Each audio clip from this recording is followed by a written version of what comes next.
It is another interesting edition of the Economy and Politics show where we bring you key economic developments as they affect the households. This edition will discuss lingering energy crisis and petroleum products price hike, the implications for households. And my guest is Dr. Boniface Chizea, an economist. It's nice to have you on the program. Thank you very much for the opportunity. Thank you, Doctor. Well, before we begin the discourse, let us give you some key stories from last week. For the month of February 2022, Nigeria's inflation rates, according to the National Bureau of Statistics, increased by 15.70%. Also last week, Punch newspapers reported the Nigerian Electricity Regulatory Commission had declared a subsidy on the power sector amounting to about 600 billion naira has now been stopped by the federal government. This comes as the national grid collapsed twice, affecting power supply to citizens across the country. We go on a break, and when we return, we'll get down to this conversation. Tune in to Web TV Daily to stay up to date and informed on the financial market, personal finance, and more. We have got you covered with all your favorite TV shows, economy and politics, market review, women's series, millennial talk, Islamic Finance Weekly, The Brief, exclusive interviews, events, and we keep you up to date on all the updates in the financial market with the market opening gong. Watch premium content. Watch Web TV. Same news, different perspective. Welcome back. If you're joining us, it is the Economy and Politics show, and we are looking at the situation, state of the economy in Nigeria, the lingering energy crisis and the petroleum products price hike, implications on the households. With our guest, Dr. Boniface Chizea, a seasoned economist. Doctor, just looking at the whole issues raised now, we've just seen that inflation is rising now, 15.7%. Power supply issues, across the country, the national grid has collapsed twice now. There's a hike in the petroleum products, the premium motor spirits. Some stations, filling stations are selling at over 200 naira. Even diesel now is over average at 600 naira. This is around jet fuel, which is affecting the aviation industry. With all these issues, how is it having an effect on the households? And why is it lingering at this point? Well, maybe I should make some comments about the rate of inflation. I think that when the data was released and the inflation for February was said to be at 15.7, and the month-on-month increase was 0.1%, I did a post in which I raised alarm. I did say that it flies in the face of reality. I did explain that, like what you just said now, there is no aspect of life in this country that has not been affected by price increases. And so when you're told that the rate of increase is 0.1% month to month, maybe the effects of this price increase is working through the system. Now let's talk about the household. The household is under pressure. There's no aspect. If you take some of us, take middle class, squarely middle class, and then you find that you can't get this, you don't have power.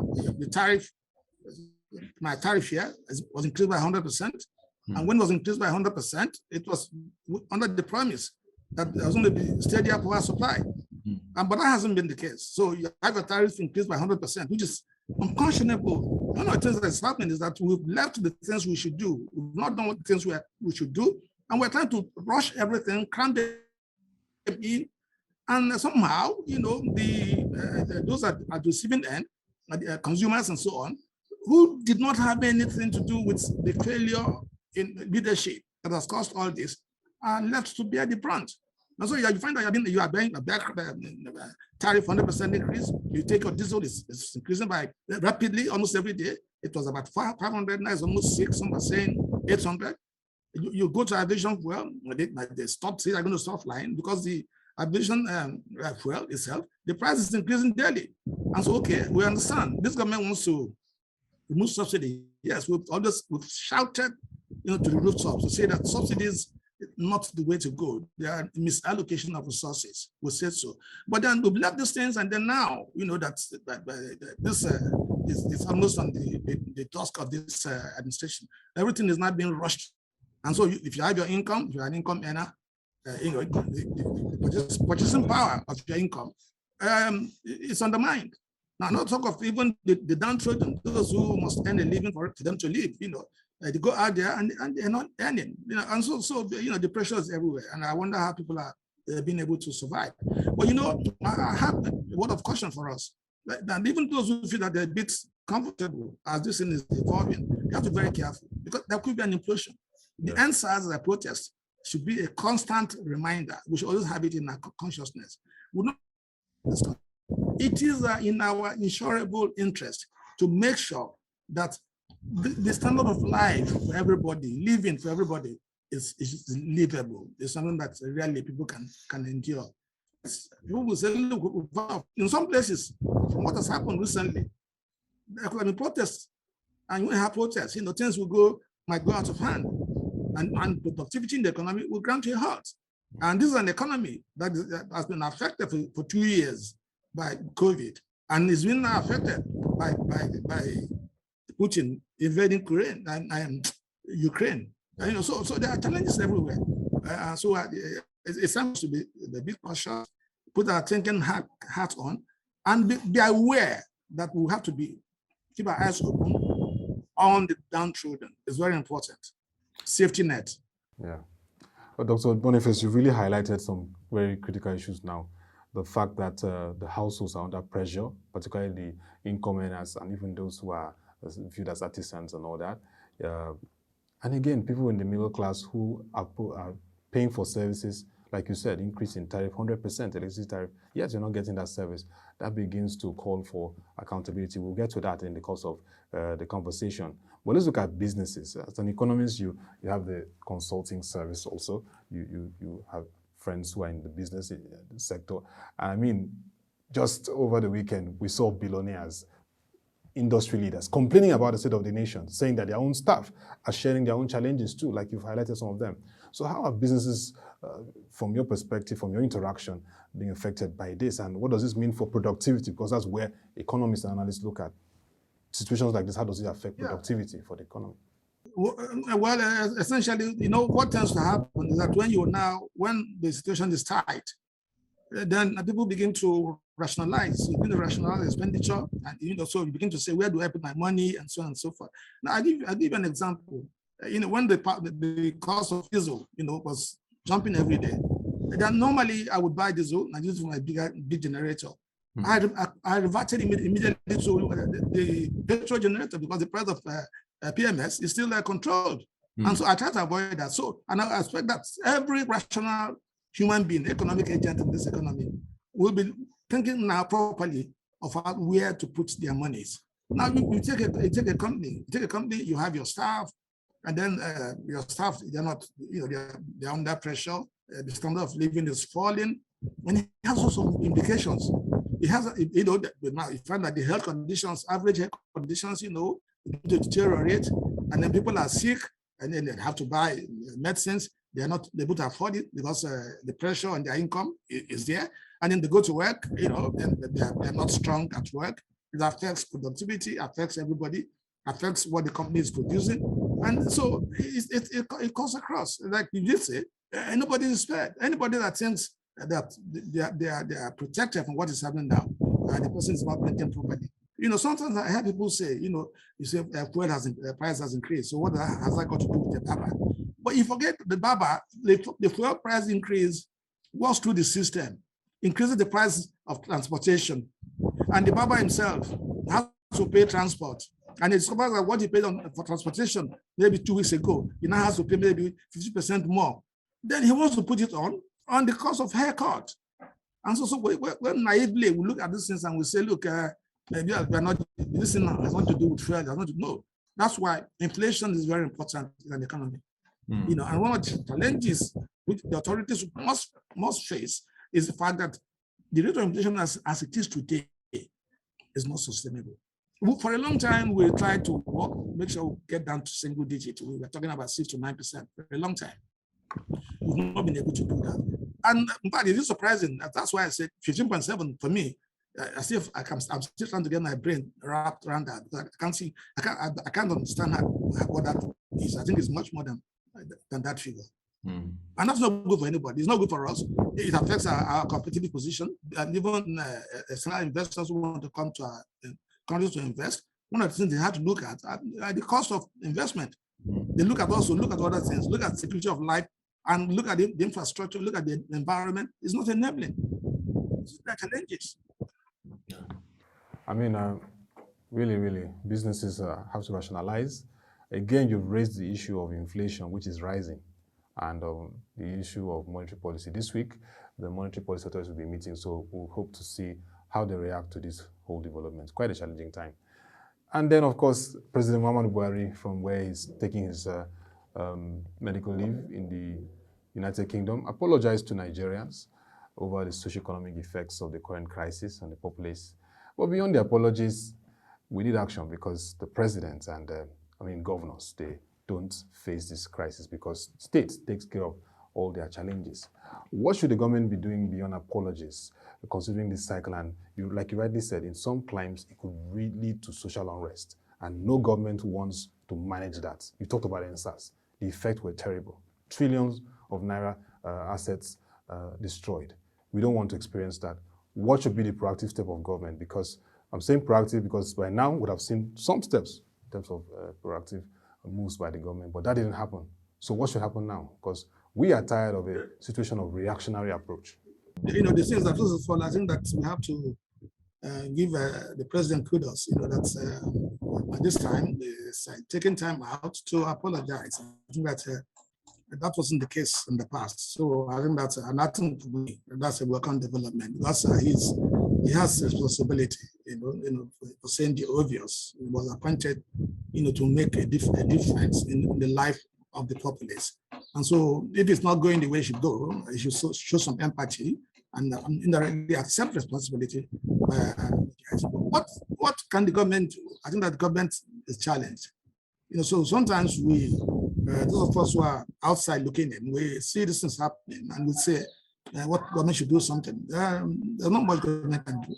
The government has to, one of the problems we have with the economy today is quantitatively, the fact that loss of liquidity, we try to counteract the effect of COVID-19 when the economy literally ground to a halt. And then lots of money were injected into the system. And this high-powered money, because we're not backed with any productivity. And natural consequence, like it's happening, not just in Nigeria alone, all over the rate of inflation has spiked. So inflation is high, and that's why we have this problem. But I think the thing the government has to do is to try to see how they can cushion, effect of this on those on the margin. So, well, I will talk of safety nets. We have to maybe organize our things better. So maybe we have to automate the process. What is being done now is not being done transparently. And having said this, you send trader money, whatever money we are giving to them, and those are like handouts, money handouts. Those are palliatives. They won't secure the problem. So, but then at least you show some concern, you put some smile on their face, and then you begin to reduce the tension in the land. You could do that. So who can do that? Extend it a bit more to show some more concern. But as I said, what's going to bring a change in the life of people is that you must return productivity economy. This productivity was undermined by COVID, and is being undermined by the senseless invasion of Ukraine, by Putin. I think so it's senseless. No matter what the matters are, that's a bully tactic, bully mentality. You don't just go and invade another sovereign country because you think that you are there than they are. Of course, it's getting more than he expected. So I think the government can do two things, and then try and look at where people are marginalized and see where those can bear the burden and see how they can extend a helping hand. Like I was saying, it's not begin to reduce tax. That's not the way to go. You don't solve tax problem by creating another one. So we don't do tax. Because one of the challenges we have, the revenue that we're able to mobilize is commensurate, to the size of this economy. We have the lowest revenue to GDP, and so we can't touch that. We need to broaden the tax net, to use a national identity number, use a bank registration details to capture people, those who were not paying, those who were trying to avoid paying tax, bring them into the tax bracket, and then reach out to those who were not included before and find and be a bit ingenious in trying to bring them into the tax. We need to raise more monies, but they have to be very careful because we are trying to get out. They just said we've gotten out of the subsidy in electricity. So what these things have been rushed.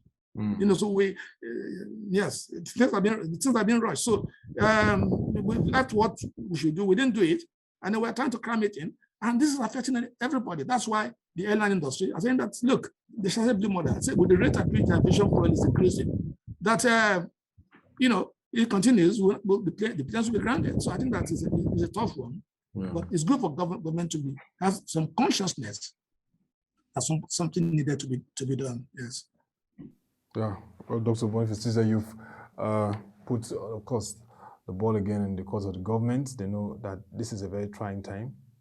Everyone is affected by this, whether it's from the president, who knows that he wouldn't want to see crisis, down to the middle class, who know that even though they can afford basic things, a lower class and the informal market that is not empowered could really surge and create crisis too. So this is a time for leadership, and we hope that that leadership will come apt with addressing issues that are affecting the country.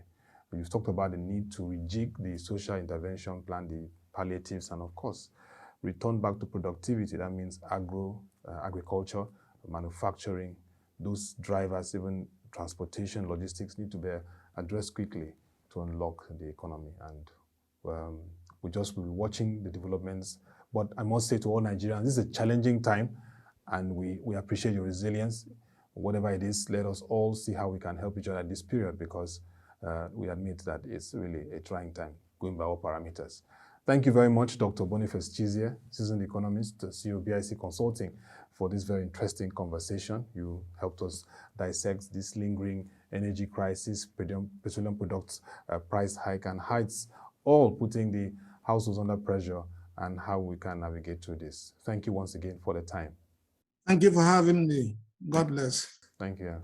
And that'll be all for this edition of the Economy and Politics Show. If you have questions, comments, or suggestions, I know you will have, because everyone in one way is hit by this whole situation in the economy. The lingering energy crisis, the petroleum products price hike has affecting cost of products, food items, amongst that, and impacting the households. You can send them to Ottoabasi Abasiekong at ProShareNG.com. We'll be glad to respond to you based on what you send. Also, follow our website, www.ProShareNG.com. We have rich articles on the economy, the developments around the rising cost of food items and products and services in this period on our website. If you follow them, you will get them. And also follow our social media platforms displayed on the screen. Thank you for being part of this show, and to all Nigerians once again. Just a trying time, but let's just have hope that things will get better. Thank you for watching, and have a nice day.